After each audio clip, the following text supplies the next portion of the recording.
দেখো আমি ছকটা তৈরি করে নিয়েছি। এবার দেখো আর মানে হচ্ছে এখানে r/2%, ওকে।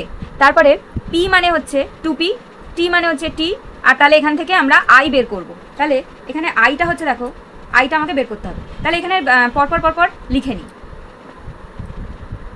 দেখো লিখে নিলাম। এবার আই ইকুয়ালস টু কত? I equals to P T R divided by 100। তাহলে পি মানে হচ্ছে 2p ইন্টু টি মানে হচ্ছে টি, আর মানে হচ্ছে r/2 আর ডিভাইডেড বাই 2, আর এদিকে হচ্ছে 100। এবার কাটাকুটি করছি, দেখো 2 কাটছে, এখানে আর কিছুই কাটাকুটি যাচ্ছে না। তাহলে P T R divided by 100, P T R divided by 100, তার মানে আই এর ভ্যালুটা হচ্ছে এই। আচ্ছা, এরপর তাহলে আমাদের বলেছে যে